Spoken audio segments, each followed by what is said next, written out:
Hi, this is Dr. Kimberley Linert, author of Visualizing Happiness in Every Area of Your Life and host of this podcast, Incredible Life Creator. And today I have Mr. Tim Taylor with me.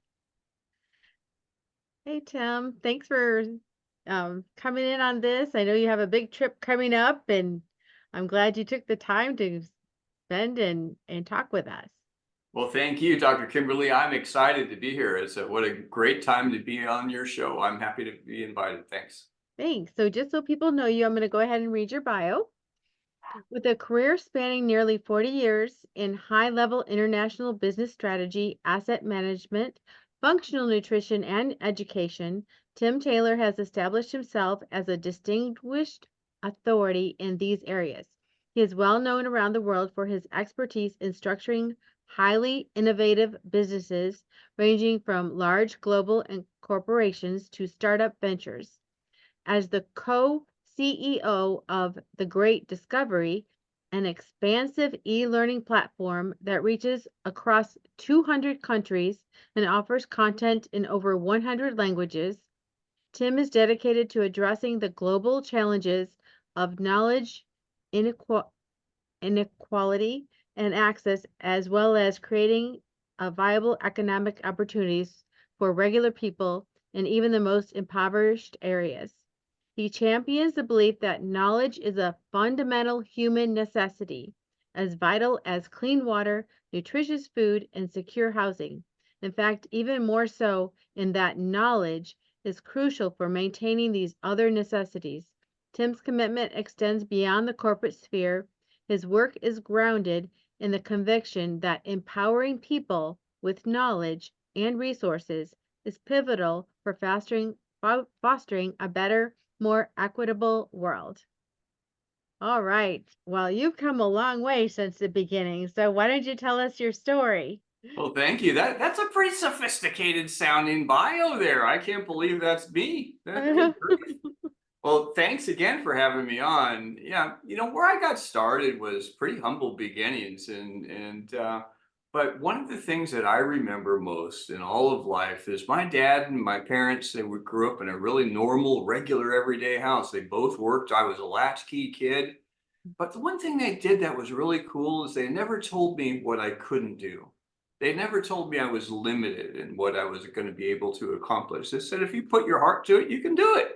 And I believed him. And so we did. I've spent a lot of time working in a variety of different things, going from a commercial diver when I was young. I was working through college and I figured I had to have a job and I liked diving. So I got a job, created a diving opportunity. I started exporting sea urchins to Japan and then went on and decided to create a new invention to clean fuel injection cleaning systems on cars and trucks. And darn if it didn't take off. It went through 70 countries and started going real well. Then I created a trust company because the other one got boring and was going on its own. So I did something with asset management.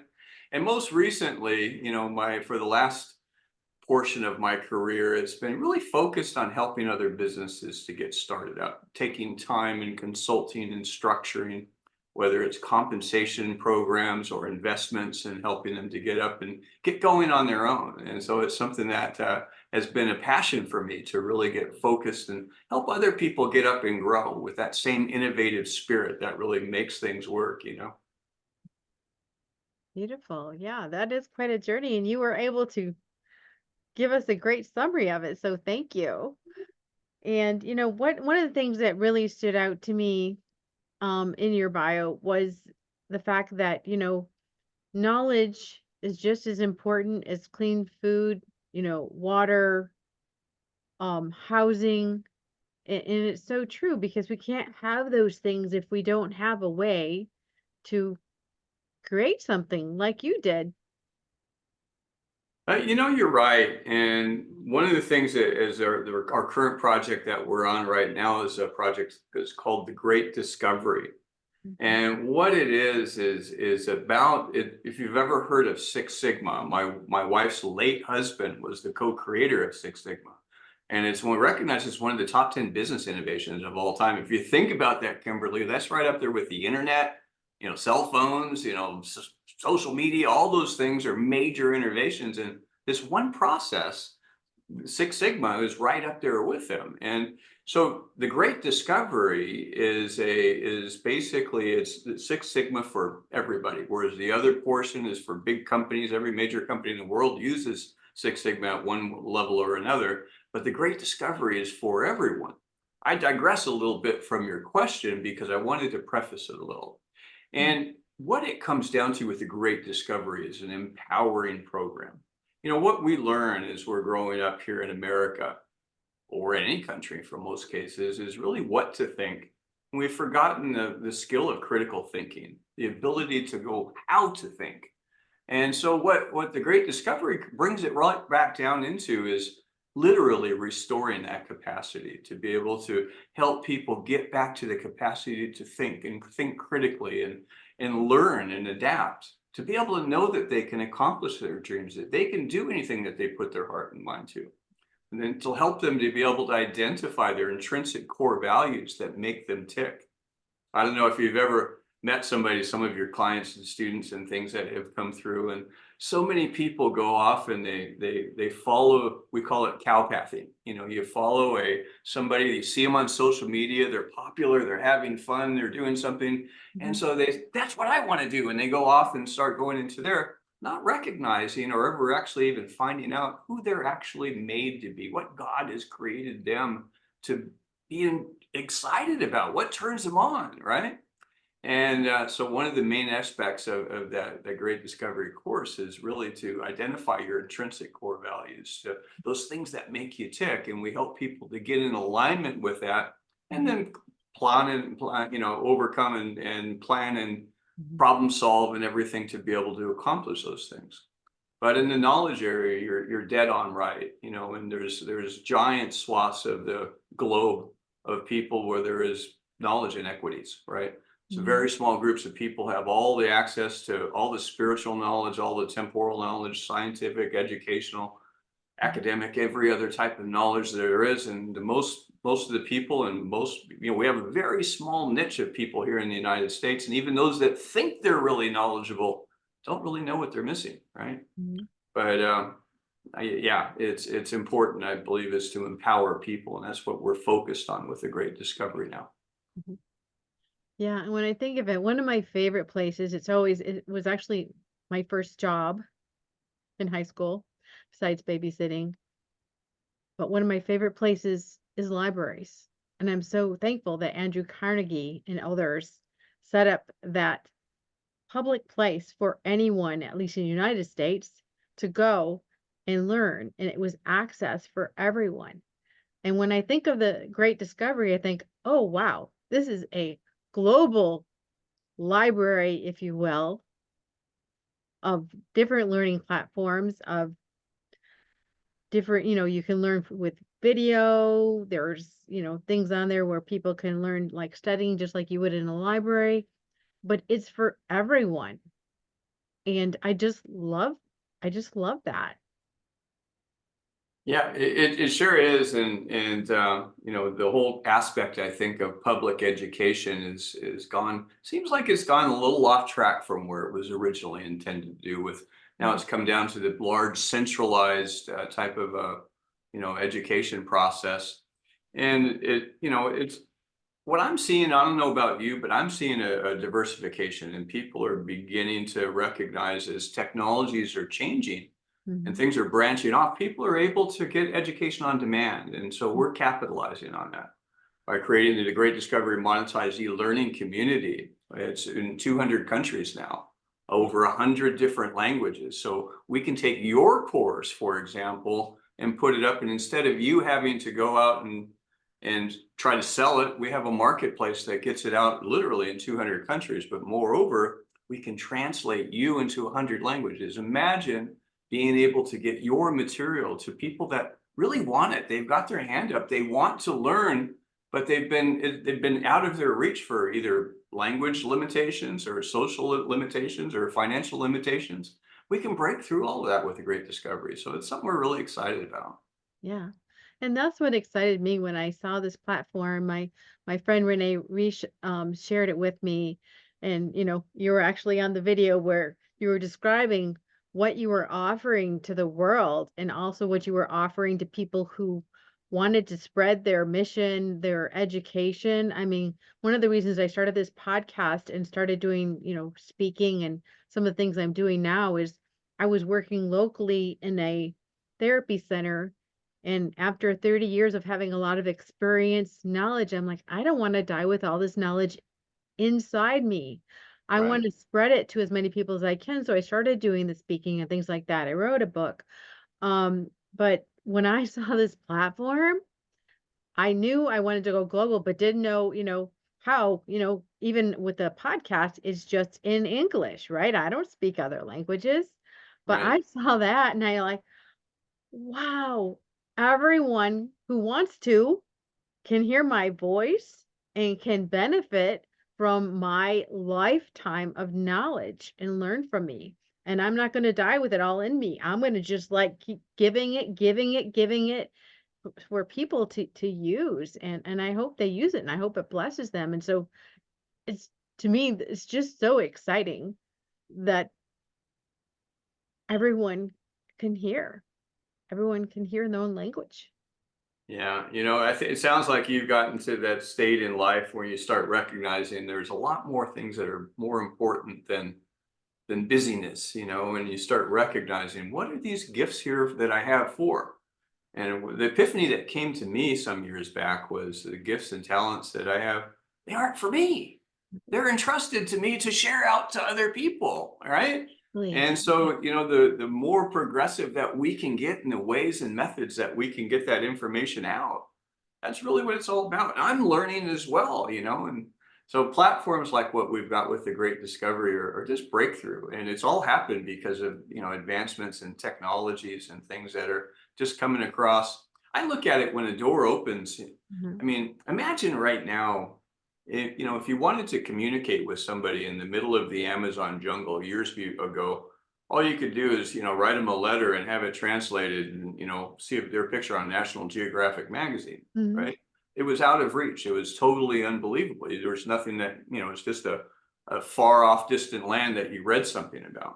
Mhm. Now you can talk to people literally through our platform to people in the middle of the Amazon jungle. They've got a cell phone and Mhm. you're able to communicate with them in native dialect, their own language, from your face to their lips, to their ears, right? Mhm. And how empowering that can that be? How many people are we going to be able to reach and benefit? Not just, that any of us are the end all save all, but previously, and when it came to knowledge in developing economies or places like that, they were limited to people that were within their community, right? Mhm. The same people with the same limited issues that they've got are the ones that are teaching them, and they've got this ongoing life of mediocrity that is kind of stuck because there's no new input. Mhm. Now we're able to get them input from experts, topic experts from every place in the planet, from any language. It's not from America in many cases. In many cases, it's from other places all around the world that are experts. And they can take their material from someone that speaks Vietnamese and Mhm. get it to someone that speaks Spanish, and they're going to hear them natively. Mhm. And it's just fascinating. We're really excited about this project. Yeah. It really is fascinating. And, you know, uh, this podcast was set up for people to find their purpose and passion and live it. And the idea of it was to have as many different kinds of people on as possible so that if you hadn't been exposed to something, all of a sudden you're exposed to it. If you were supposed to be a professional piano player, but you've never seen a piano, how could you do that? But with my podcast, I try to have as many different kinds of people doing different things on here. Well, what about the great discovery? Now you have experts from all over giving people ideas, sparking, like lighting them up. Like, "Oh, wow, I could do that," or "I really always wanted to do this, but I didn't know how. And now here's this course I can take in my own language." Like you said, it doesn't matter if you're in Indonesia or where you are. You can learn from everyone. It's just I like to see people doing well. I like to see people living their best life at their highest level, mastering something, and now anyone anywhere can do that, and that's so exciting. Yeah, it sure is. And, one of the other aspects of this particular platform, I don't want to get off too much on just the great discovery here. It's something we really are excited about. And, Mhm, you're a very connected person in your role. You talk to a lot of people and you're very articulate and educated. And you're aware that we are in the biggest, most transformative time in world history right now. Our lives. Have you ever heard that saying? May you live in exciting times or mhm, interesting times. That's where we are. It's probably it's almost unbelievable the things that are happening and biblical in scale. It's just wow. mhm, And one of the things that we're looking at is just some of the tremendous economic shifts that are coming along. And, whether it's just mass migrations that are coming in, whether it's by design or accident, it doesn't matter, it's happening. uh-huh, And likewise, some of the new technologies that are coming out is just fascinating. Yet, what we're also looking at is tremendous disruptions over, by most projections. Take just the AI space. mhm, Really, you look at in the AI world, there's two schools of thought. School of thought number one is going to be like, all this AI is progressing so quickly. mhm, It's going to be like the Terminator movies. We've mhm, got Arnold Schwarzenegger mowing down humanity with laser beams and shotguns and stuff, right? mhm, And then the other side, it's a little bit more pragmatic, is more of, hey, we're going to see some major changes here, and it's going to be, by most projections by the so-called experts, is, within the next 18 months we're going to see a 40% disruption in employment worldwide. We're not talking 2030 or 2050 or way down the road. 18 months, right? And I think they're pretty right on. If you're looking in the service industry and the things that you're in, whatever your bread and butter has been, if you're a service related oriented person, you're going to start finding that your position is being usurped by my technology, and they're doing a good job. That's not necessarily a bad thing, but it does mean that we've got to adapt, we've got mhm, to change, we've got to keep moving and go forward. mhm, And so that's why we're so excited about the knowledge arena, to be able to help people to learn and adapt to something that they really like that fits them, mhm, and by providing them an economic opportunity as they go through it. You like me probably went through the time with the student loan thing. You go through, you get your college loans, and takes mhm, quite a while to pay them off. And not anymore. I mean, we're at the stage where people can learn and actually earn while they're learning by mhm, simply helping other people to learn as well. While you're taking a course on, you want to be a computer programmer while you're learning that, you can refer someone else to a course on marriage counseling, another one on health and wellness, another one on, you know, any topic that you can think of. And by making that referral, you're getting compensated on mhm. an ongoing basis. So it's the opposite of the antithesis of going out and spending all your money on a expensive college education when you end up getting into a low high five or low six-figure job at the end of it after all that time and energy. Exactly, and anyone can do it. I mean, they just have to sign up and get their little link, and they Yep. can give it to their friends or, colleagues, and they can be earning money. So the barrier to entry is low, It's and gone, the right? opportunity is so high for anyone, regardless of even where you are economically. Because I know in some countries, what they make per hour compared to what, even our minimum wage is in America is really, really different. And so what I like also about the great discovery is that we can adjust those prices so that they can actually afford it, but not only can they afford it, but they can have their little link and give it to their friends, and they can make the money. So if they're taking a course that costs the money, they can use the money they earned from the link to basically get their course for free. Yeah, that's right. Yeah, that's exactly right. So and I love that. I love everyone's different, but I think of everyone the same.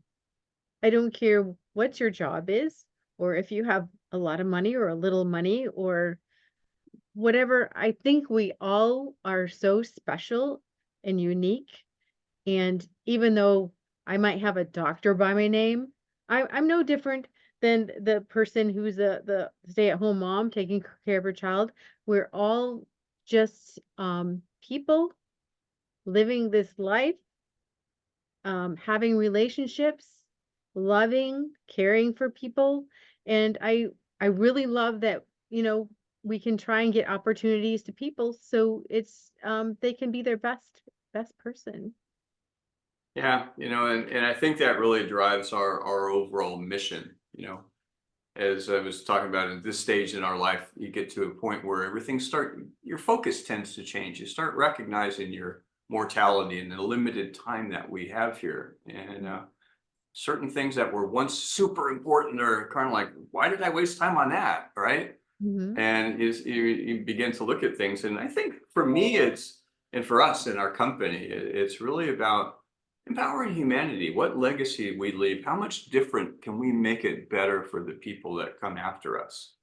Mm-hmm. And that's really for what it's all worth, is reaching as many people as we can. And Yeah. it's like the floodgates were open. If you're obviously an influencer, and a lot of people with podcasts and in the educational space and academia or got a certain amount of influence, but the influence is limited, or it has been.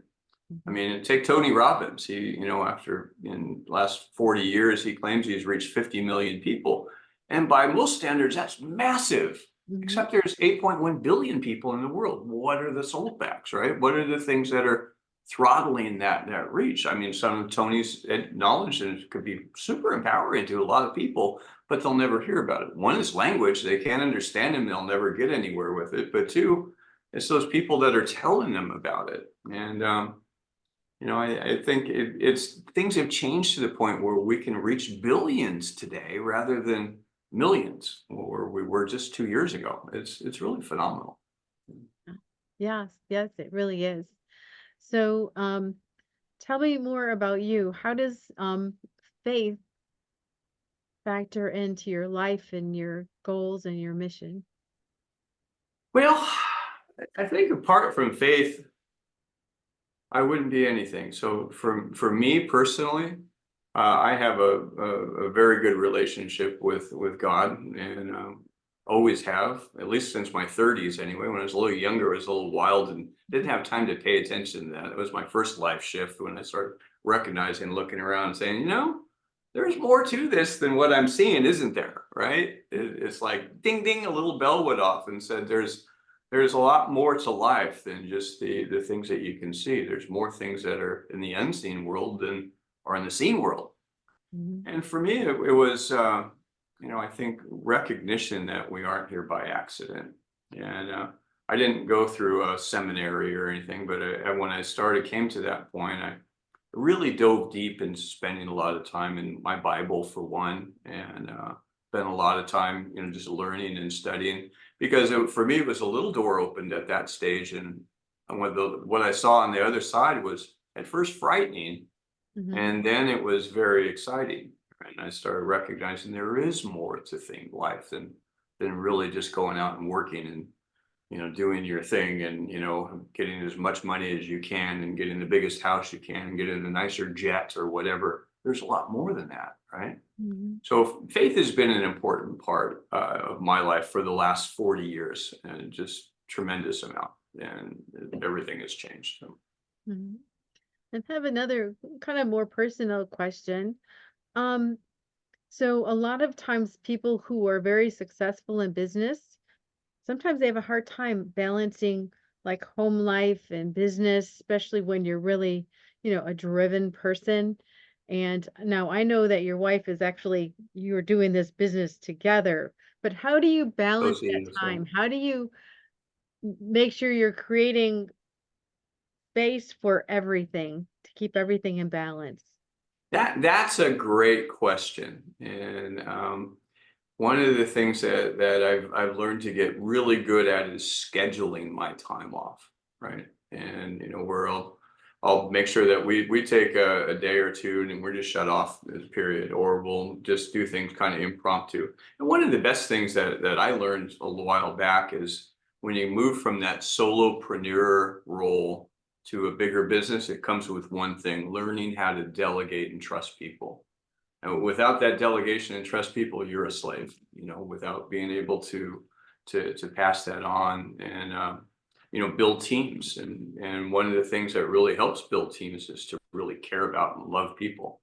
But so we've got great teams, and as a result, we've got and in the beginning stages of any new business, it's pretty busy, but we still have a lot of good times. So we managed to get out, and my biggest hobby is fishing. We have a right outside there, so you can look out, and there's usually dolphins swimming outside the house, or manatee. We're right here in the Gulf in Mexico, and so for my thing is I'll go down when after a long hard day, I'll just go down and grab a fishing pole and catch a few fish and come back up and cook dinner, and then the next day maybe run out to the island. I just try to, it's important. I think at the end of the day, working in the furtherance of a mission is great, but you still need time for recreation, because that's what the word means, recreate. You're recreating yourself by getting unwound and getting your head clear. And it's important. It really is. And looking at your 40 years of business experience, if you had, I don't know, 2 or 3 things that you could just kind of general advice you could give to business people, whether they're starting out or trying to scale their business, what would those nuggets be? Well, don't wait for perfect circumstances, because they never come. There's never a perfect time for almost anything, but you end up being starving. But second, don't jump at every opportunity. I always stop and pray about it, and then I kind of reverse through it and look at it from is there a demand for it? What are the obstacles? What are the restraining forces that will hold you back? And do you have enough wherewithal to break through those? If you don't, then maybe it's not a good idea to move on that particular opportunity at the time. But I've learned to keep a really open mind on things, even with things when we've all heard the things where it's somebody with an annoying salesman is like, oh, him again, right? And I used to spend a lot of time, I was really irritated with that. Now I have a tendency to listen, just because you never know what's going to come across. It could be the next thing, that could be something that's good. It's putting as many, multiple streams of income can be beneficial, particularly when you've got a bigger vision. So you're not draining all out of all investment capital. You're able to fund as much of it as you can, just by creating alternative methods of revenue. All right. Well, thank you so much for that. 'Cause I thought 40 years, that's a long time. It's a very Now, I don't claim to have all the answers. For me, it's really a lot of grace, and I think the one thing is I'm excited to be alive, and it goes right back to what we said in the very beginning, where my parents never told me that I couldn't do anything, and I thank them for that. They didn't give me much, but they never restricted me. They didn't lash me down and say, hey, no, that's not for you. No, you're never going to accomplish anything. He said, no, it's pretty much you can do whatever you put your mind to. And I believed him. Yeah. And all parents should be saying that to their children, because I you think never so know too. what they could do. You never know until you let them do it. It's funny you should say that. We're doing a study. If you look behind me, you see these kids' books Uh-huh. back there. It's the Great Discovery for K through 3, and it's a series of children's books. So we're doing a pilot program for a school district in Indiana, and Sandra was up there and was spending some time. They did a whole thing in the gymnasium. They had all the kids down and doing a big show there for them on it. And one of the teachers, came up after it and said, I really like what you're doing, because, what it's, sort of Great Discovery is reverse planning. You envision your mission and you work backwards from there, right? But she said, the real thing that I really struggle with is, how can you tell kids that they can do anything that they set their mind to? And, what if they want to be a princess or an NBA player? And I said, well, and she told them, well, if that's what they believe that they want to be, let them discover on their own that they can't do it. You don't need to quash their dreams. Who knows? And there was actually, this is a true story. There was a friend of Sandra's that was there who literally wanted to be a princess. And she, when she was younger, her dream was to be a princess. Well, she's not born into royalty. So how does she do that? Well, she's literally going out and she does parties and events as a princess. That's her thing, as she's working her way through college as a princess at different parties. Yeah. And so for her, it's manifested, right? Uh-huh. She accomplished it. And Yeah, so I love that's that. yeah, it was, I mean, what does a princess do? Smile and wave and, give them all the skills of a princess. Maybe you can't give them the actual physical pedigree, Hmm. but it's, I don't know. Yeah, I really love that. So, what gives you the most happiness and fulfillment in your life at this point? Most happiness and fulfillment right now is really spending time with people. And I think I mentioned before I came on here, I was kind of immersed in, sometimes we have to do things that aren't really in our in main alignment, and just in the development things I might be good at, but things that aren't my most enjoyable things. And a lot of that is production work and Mm. design things that are working on my computer and so on. But my favorite thing is to spend time with people, because at the end of the day, what's the most important asset that you have in life? It's your relationships. Everything else, at the end of the day, when we leave this planet, Kimberly, you know this, we're not going to be looking at our degrees on the wall, or the house, or the title, or the dog, or the things that we've got, the nice cars, or anything else. We're going to be looking at the people that are there holding our hand. Mm. That's the treasure that we have right now. And when we magnify that out, and that treasure becomes universal, and where you're able to reach out, and everyone that you reach, they're going through struggles and issues. There's some mean people out there, but hurt people, right? Mhm. The more hurt that they are, the more issues they're going for, the more mean they get sometimes. So sometimes it's just kind of look at it with a little bit of grace and just say, I'm going through some really tough stuff. And I don't know. For me, that's probably my most important thing, of the family, and prayer time, and working, and just hanging out with people, and Mhm. working on a mission that's bigger than me. That's so big that I couldn't possibly accomplish it without some intervention from on high. That's really what it comes down to. That's a real dream, right? Yes, it really is. And that's the most exciting place to be, really, is when you're doing something. I know I look at things and I say, God, I know I'm not doing this. You're doing it. You're doing it because I don't think I could do it on my own. Right. I know he's directing and he's helping and he's sending in the people and support and the resources that we need when we need it. Yeah. Yeah, I agree. That does make it all, and it just makes it so much more magnificent, when you're getting something that you're knowing is way beyond your own power source, right? That you just could not do it on your own. Exactly. Well, thank you so much for being on the podcast today and your wisdom. I so appreciate it.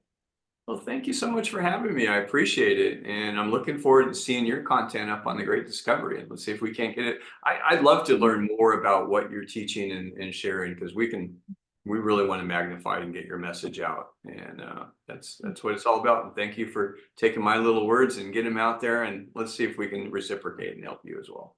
Well, thank you. And I have one last question. What is your Sure. best advice on living an incredible, amazing life?